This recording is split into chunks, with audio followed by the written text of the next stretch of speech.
주의 전에 오신 여러분, 주의 이름으로 환영하고 축복합니다. 오늘도 하나님의 거룩한 은혜가 여러분 안에 거하기를 주의 이름으로 축원합니다. 오늘 저는 이러한 제목을 여러분들에게 말씀드릴 겁니다. 어두운 터널은 지나갑니다. 한번 따라해 보십시오. 어두운 터널은 지나갑니다.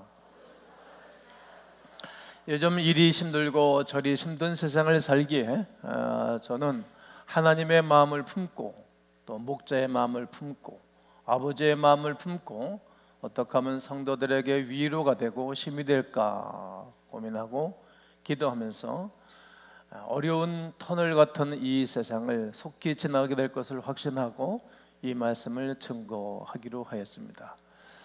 록지 산맥엔 약 한 3,000m 정도 올라가게 되어지면 식물 한계선이 있습니다. 즉 식물이 살 수 있는 그 한계선 지나가면 식물이 하나도 없고 그 밑에만 식물이 있습니다. 한라산을 제가 서너 번 등반을 해보았는데 한라산 정상에 올라가게 되어진 풀들은 있지만 나무가 고사를 한 그런 지역이 있습니다. 그 한계선입니다. 이 지대의 나무들은 매서운 바람으로 인하여서 나무가 자라지를 못합니다. 나무들이 무릎을 꿇고 있는 모습을 하는 나무들이 그리 많습니다. 이 나무들은 열악한 조건이지만 살아남기 위하여 버티고 견디어 마치 사람들이 힘들 때 기도하는 듯한 자세를 취하고 버텨냅니다. 그런데 이 지대에서 나오는 이런 나무를 베어다가 바이올린을 만들면 공명이 잘 된다는 것입니다. 이 지역에서 베어서 만든 바이올린이라야 최고의 바이올린이 소리가 나고 고가로 매매가 되는 것입니다. 매서운 바람과 눈보라 속에 무릎을 꿇어서라도 생존해야 하는 그 나무야말로 아름다운 모습을 보여주고 그런 말미암아 좋은 소리를 내는 최상의 아름다움을 선물하고 있습니다. 우리의 삶도 고난 없이 결코 위대한 작품이 만들어질 수 있을까? 힘들고 어려움을 겪지 않은 사람이 이 땅에 모든 이들에게 찬사를 받을 수 있을까? 생각해 보셨습니까? 오늘 성경 본문에 요셉이라는 사람이 등장을 하는데 이분도 아주 유독히 고난의 잔을 많이 마셨던 사람 중에 하나입니다. 본인이 자처해서 어려움을 당했다라면 억울하지 않을 텐데 본인이 잘못을 해서 어려움을 당했다라면 뭐 감당할 만한데 잘못한 것도 아니고 자처해서 어려움을 당한 것이 아니라 그의 삶에 살다 보니 어려운 터널을 지나가게 됐다는 말입니다. 그러나 그 인생의 배후를 살펴보면 하나님이 그렇게 하신 것입니다. 아멘하기가 좀 어려울 것이라고 생각합니다. 그러나 지나간 일들을 되돌아보고 살펴보면 그래 하나님이 오래전에 그렇게 하셨지라고 고백하게 될 것입니다. 하나님은 그를 위대하게 쓰기 위하여 하나님은 고난이라는 터널 속에 집어넣고 지나가게 하신 것입니다. 꿈과 비전은 아름다운 것입니다. 그러나 그 꿈을 지불하기까지는 엄청난 대가를 지불해야 됩니다. 제가 늘 송구용신 예배 때 예배를 코디할 때마다 나는 어린아이입니다. 나는 어린 양입니다. 나를 도와주십시오. 그리고 꿈 반드시 이루어집니다. 꿈 반드시 대가를 지불합니다. 기억나십니까? 해마다 제가 만든 교독을 하나씩 추가하고 있습니다. 꿈은 대가를 지불해야 하는 부분입니다. 요셉을 통해서 배우는 것은 무엇입니까? 하나님은 꿈꾸는 자를 시련 가운데로 인도하신다는 것입니다. 시련을 통하여 꿈이 연결고 그 꿈으로 하나님은 그 사람을 성숙하게 하시는 것입니다. 아버지의 사랑을 듬뿍 받고 부족함이 없었던 그의 삶, 채색옷을 입고 살아갔던 요셉 아니겠습니까? 그러나 하나님께서 그를 안락한 가정에만 머물게 하지 않았습니다. 그의 아버지, 그의 어머니가 지켜주는 그 집에만 머물게 하지 않으셨습니다. 요셉을 거친 광야로 내모셨습니다. 세상 세파로 내몬 것입니다. 아버지의 심부름으로 형들이 갔던 요셉은 그를 질투하는 자기의 배다른 형제들로 하여금 구덩이를 파나 빠지게 하고, 노예 상인이 오는 그들을 발견하고 돈 은전 몇 푼을 받고 그의 동생을 팔아먹습니다. 그가 팔려갔던 집이 보디발 정치인의 집이었습니다. 그 후에 그는 햇빛 제대로 들어오지 아니하는 어두운 감옥에 갇히게 됩니다. 고되고 힘든 먼 이국 땅의 종살이가 시작됐습니다. 그의 나이 17입니다. 얼마나 힘들었을까? 얼마나 어려웠을까? 생각해 보셨습니까? 말도 통하지 않으니 답답할 것이고 밤잠도 여러 번 설쳤을 뿐만 아니라 자신이 누렸던 호사는 그냥 신기루가 돼버리고 말았던 것입니다. 자유도 없지요? 결정권이 없습니다. 총은 그냥 주인이 시키는 대로 죽여도 말대꾸하지 못하는 상황이 이 성경을 기록했을 때의 현 상황입니다. 아무도 없습니다. 부모도 가족도 형제도 시부인들도 찾아볼 수가 없습니다. 자기를 응원해 주는 사람은 하나도 없습니다. 하나님이 그렇게 하신 것입니다. 하나님이 요셉을 광야로 내몰고 난 다음 그냥 내버려 두시겠습니까? 그러지 아니하시겠지요? 모른 채 하지 아니하실 것입니다. 하나님이 요셉을 선택했기 때문입니다. 선택받은 거룩한 백성이 이 땅에 부실하게 살아가는 건 원치 아니하던 하나님이 그 인생의 프로젝트 안에 걸려든 것입니다. 토기장이신 하나님께서 진흙과도 같았던 요셉을 질그릇처럼 그냥 내버려 두지 아니하시고 그를 귀히 쓸 하나님의 사람으로 만들 계획을 가지셨습니다. 바울은 로마서인들에게 편지를 써보내는 편지에서 토기장이가 진흙 한 덩어리로 하나는 귀에 쓸 그릇을 만들고 하나는 천에 쓸 그릇을 만들 고난이 없겠느냐? 그릇을 만드는 토기장이도 크고 좋은 그릇을 만들 계획도 있고 천에 쓸 그릇을 만들 수 있는 것처럼 하물며 하나님이 우리를, 여러분을, 요셉의 생애를 그냥 내버려 두고 방치하시겠습니까?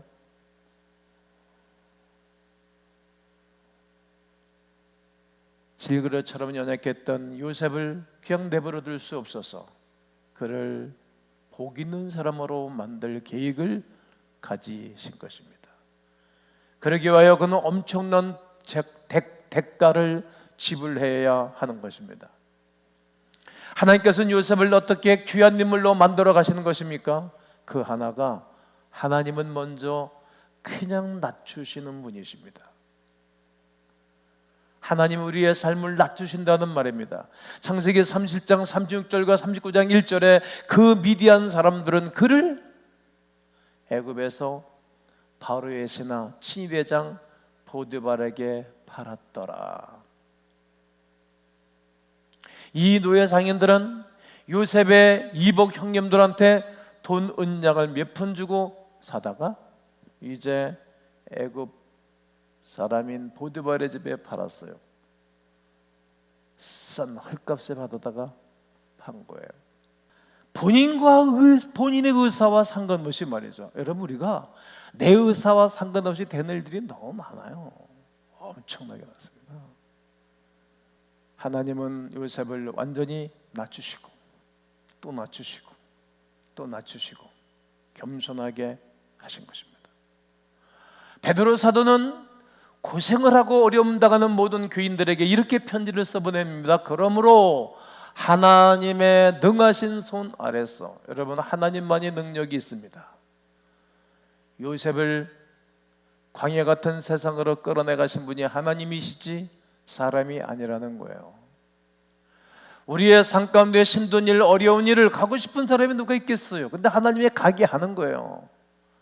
고난의 쓴 잔을 마시게 하시는 거예요. 그럴 때에 겸손해라. 말하지 마. 투덜대지 마. 네 주인이 아니잖아. 겸손하게 한번 기다려봐. 때가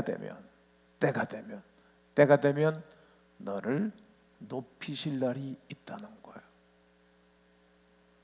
요셉은 가장 낮은 인생의 밑바닥까지 떨어진 것입니다.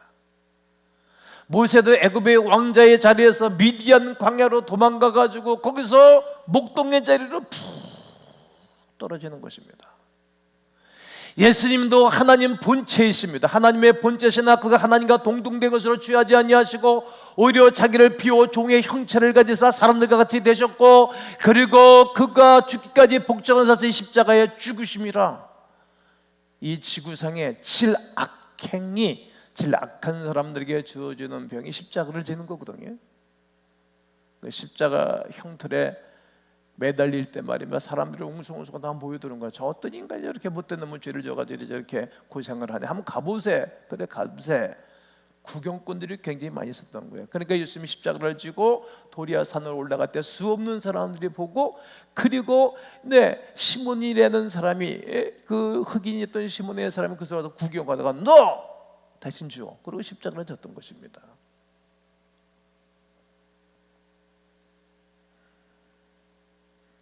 이렇게 예수님도 가장 낮추신 것입니다. 한번 따라하시면 좋겠습니다. 하나님은 높이시기 전에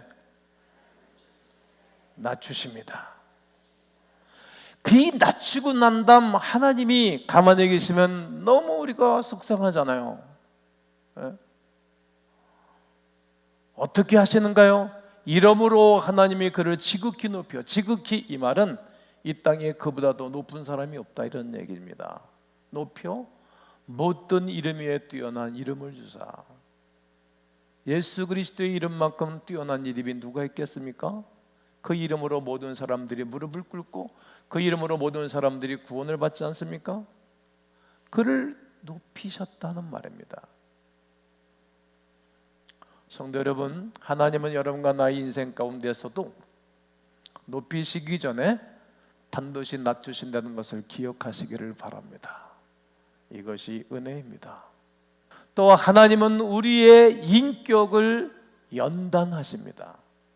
하나님 우리에게 큰 은혜와 진료와 그 축복하기 전에 우리의 인격을 연단하세요.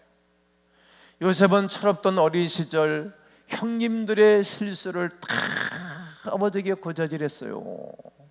네, 성경이 있어요. 30장 2절 하반절에 그가 그들의 잘못을 아버지에게 말하더라. 다 아버지에게 고자질을 냈어요. 여러분, 때로는 사람의 실수와 허물을 말할 수도 있겠지만 말하고 싶어 우리가 견딜 수 없을 때도 있어요. 그러나 덮고 기도하고 맡겨놓고 기다리시면 하나님이 정리를 하고 일을 하십니다. 그게 우리의 믿음이 아닙니까? 하나님 앞에서 사람 앞에서 말입니다. 디모데에게 바울은 이렇게 말합니다. 그러므로 각처에서 남자들이 분노와 다툼이 없이 손을 들어 기도하기를 원하노라. 저는 청년 때부터 이 말씀을 외워놓고 묵상하는 말씀입니다. 분노와 다툼은 백해 무익합니다. 가정에서 부부끼리도, 가족끼리도, 회사에서도, 사회에서도, 교회에서도 말입니다. 기다려주고 손을 두고 기도해 주어야 합니다. 인격이 성숙한 사람은 분노와 다툼이 없습니다. 성숙한 사람이 분노하고 다투는 거 봤습니까? 철없는 사람들이나 자기의 감정을 표현하죠. 토인들은 속으로는 분노를 일어나나 겉으로 표현하지 않습니다. 외유 내강하기도 합니다. 인격이 성숙한 사람은 사랑이 가득하지요. 사랑은 오래 참고, 사랑은 온유하며, 사랑은 질투하지 아니하고, 교만하지 아니하고, 무례 행하지 아니하고, 악을 행하지 아니하고, 진리와 함께 기뻐하고, 영원토록 기뻐하고 즐거워하는 것입니다. 하지만 말씀대로 이러한 인격을 갖는 것이 어디 쉽습니까? 다 그렇게 살고 싶습니다. 이 김 목사도 정말 멋진 성품을 가지고 하나님의 사람들을 대하고 일하고 싶은 마음이 있습니다. 말씀을 묵상하고 돌아서는 순간 꽃장성이 솟아올라오고 힘들어하지 않습니까? 두고 보자, 너 잘 되는가? 그래, 너도 한번 당해봐. 나를 이렇게 우습게 대하냐? 너 앞으로 내가 널 우습게 대할게. 내가 너 쓰레기 취급할게. 그러고 싶지 않겠어요?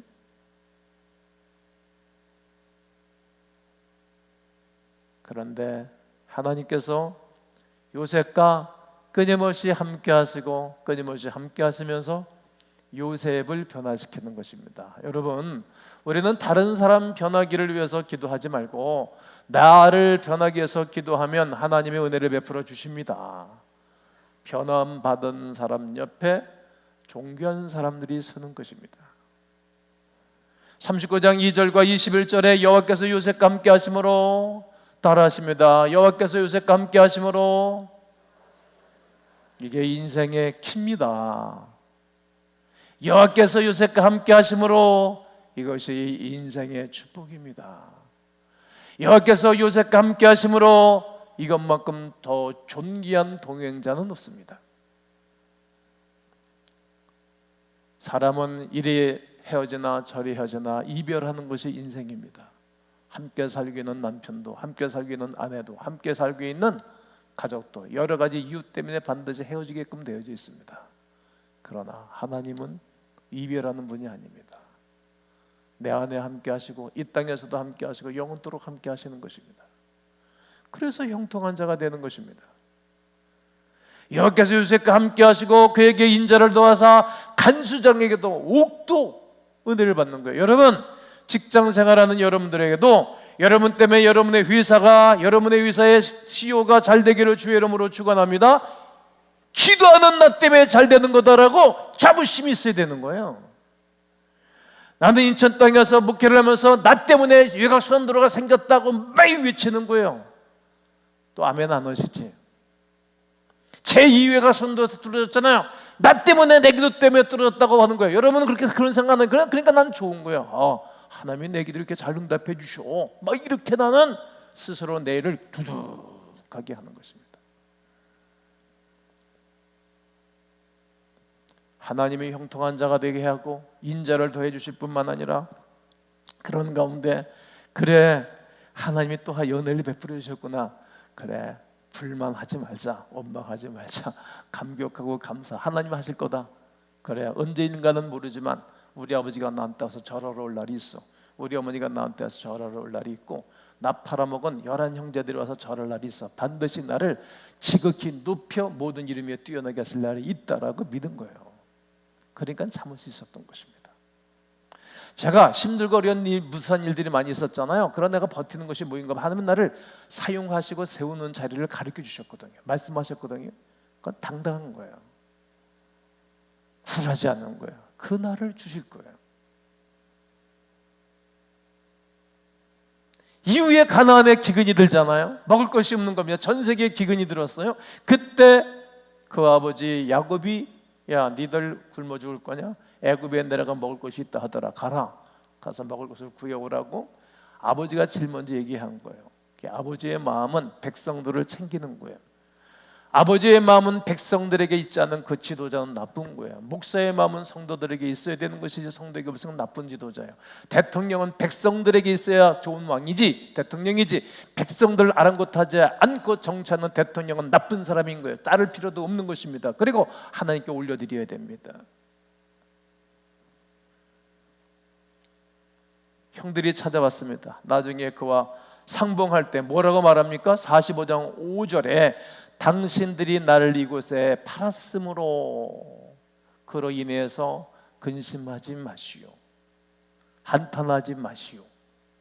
하나님이 당신과 나의 생명을 구원하시기 위하여 나를 당신들보다 먼저 이 넓은 땅 애굽에 보내셨습니다. 이런 고백을 하는 거예요.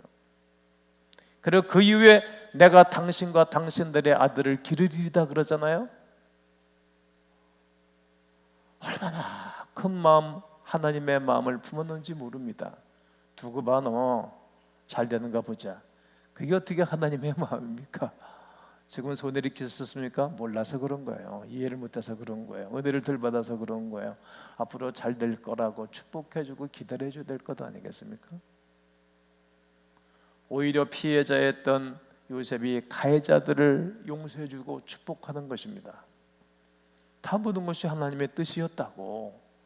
요셉을 귀한 그릇으로 만드시고 그 훈련하여 성숙한 하나님의 사람으로 만들기 위한 하나님의 연단 과정이었다는 사실입니다. 성도 여러분, 우리 안에 분노가 혹 일어날 때, 우리 안에 혹 마음이 상할 때, 또 절망하고 싶을 때 나를 현재까지로 인도하시고 앞으로도 인도하실 주님 바라보고 승리하시기를 주의 이름으로 권면합니다. 권면합니다. 권면합니다. 하나님은 이룰 수 있는 환경으로 인도하셨습니다. 요셉이 가진 꿈이 너무 컸습니다. 자기가 가진 꿈이 아니고 하나님께 꿈을 키우게 하신 것입니다. 그가 그 가나안 땅에 있어서는 그 꿈이 이룰 수가 없습니다. 하나님 그 꿈을 이룰 수 있는 넓은 애굽 땅으로 그를 이끌어 가신 것입니다. 영적인 고향으로 이동하기를 원하는 거예요. 죄를 짓던 고향, 육신과 탐욕과 다툼과 시기와 고자질과 약함과 그리고 이상한 기질의 인격에서 이제는 영적인 고향으로 옮겨가는 거예요. 영적인 고향을 옮겨놓으면 하나님이 축복해 주십니다. 이전에 살던 죄악과 더불어 살던 고향, 육신적으로 살던 고향, 사단의 종로로 타던 곳에서 벗어나서 축복과 은혜가 넘치는 영적인 고향으로 옮겨가셔야 됩니다. 요한복음 8장 44절에 너희는 너희 아비 마귀에게서 났으니 너희 아비 욕심대로 너희도 행하고자 하느니라. 그는 저보다 살인한 자여 거짓말장이라는 그 속에 진리가 없음으로 말미암아 거짓을 말할 때 자기 것으로 말한다는 것, 자기 것으로 말입니다. 그는 인류의 첫 번째 거짓말쟁이, 에덴 동산에 하와를 거짓말시키고 아담을 거짓말시켰다는 그 악한 존재가 지금까지 인류를 괴롭히고 거짓말시키는 존재입니다.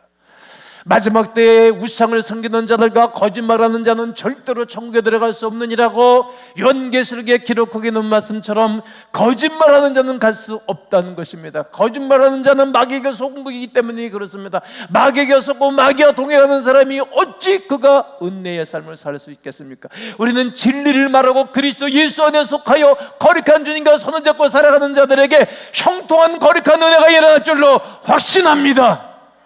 그 이름을 영접한 자, 그를 믿는 자들에게는 하나님의 자녀가 되는 권세를 주셨는데 이것은 혈통으로나 육적으로 난 것이 아니라는 것입니다. 어디로부터 난 것이다? 하나님께로부터 난 것입니다. 오늘 여러분과 제가 예배당 안에 와서 말씀을 받고 예배를 드리는 것도 여러분 혈구로 난 것이 아니라 하나님이 그렇게 하신 것입니다. 어두운 터널을 지나가기 위하여, 앞으로도 어두운 터널이 있을 것인데 그걸 잘 통과하기 위해서 하나님은 교회라는 영적인 고향으로 여러분들을 옮겨 놓으신 것입니다. 코로나19로 말미암아 교회는 유례없는 어려움을 당하게 됐지요. 교회는 부흥과 성장이 막힌 듯한 보이지 않는 터널을 지나는 듯 싶습니다. 하지만 하나님은 원칙을 가지고 훈련하십니다. 어느 교회는 변함없이 싸워 이기면서 예배를 드리는 교회가 있고 문 다 닫아버리고 그런 교회가 있습니다. 어떤 교회가 좋은 것입니까? 어떤 교회를 선택할 것입니까? 어떤 목사는 엄청난 해를 받으면서 손해가 올 걸 알면서도 꿋꿋하게 믿음을 지키는 목사가 있고 그런 교회가 있고 그런 성도가 있는 것입니다. 어느 편을 들어주실 거라고 생각하십니까? 어느 곳에 성령 하나님 운행하실 거라고 생각하십니까? 반드시 우리 하나님은 당신의 백성들을 축복하고 돌아보고 반전의 역사를 일으키기를 원하십니다. 오늘 성경 본문의 요셉은 엄청난 고난의 터널을 지났으나 하나님이 그를 연단하시고 그를 결국 형통한 자가 되어줘 그 한 사람 때문에 그의 가족, 형제, 모든 사람들, 애굽의 모든 사람들이 어려운 시기 흉년을 잘 지났답니다. 그는 분명히 확실히 선포하기를 예수 그리스도의 모형입니다. 오늘 여러분과 제가 그리스도 예수를 닮아가며 거룩한 하나님의 백성들이 되어서 여러분과 나로 말미암아 생명의 거룩한 은혜와 역사가 일어나기를 주 예수 그리스도의 이름으로 축원합니다.